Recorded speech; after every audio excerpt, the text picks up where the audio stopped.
bersama anak serta kerabatnya menjadi korban dalam kebakaran ini. Total 6 orang tewas seketika di dalam rumah karena tak dapat menyelamatkan diri.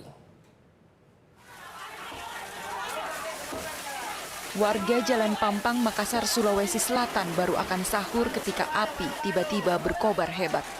Satu rumah menjadi sumber api. Dalam kepanikan, warga berusaha memadamkan kebakaran. 15 unit mobil pemadam turun tangan, tapi api tak kunjung padam.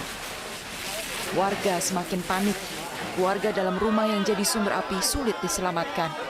7 orang yang tinggal dalam rumah ini.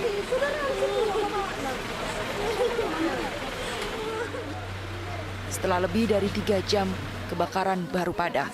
Seiring dengan kenyataan, 6 orang anggota keluarga tewas. Total yang teridentifikasi ada 6. Ada 6 yang teridentifikasi. Yang teridentifikasi ada 6. Ya, 6 jenazah. Yang satunya lagi? Yang satu kan selamat. Yang penghuni rumah ini ada 7. Jamaluddin yang selamat. Jamaluddin, lelaki inilah yang kehilangan istri, ibu, dan 3 orang anaknya juga keponakan. Penyesalan lebih menyesak karena ia sudah berusaha menyelamatkan keluarganya. Ia berusaha menarik istrinya, namun sang istri mencoba terus melindungi anak-anak mereka dari api. Hingga akhirnya nyawa mereka tak dapat diselamatkan.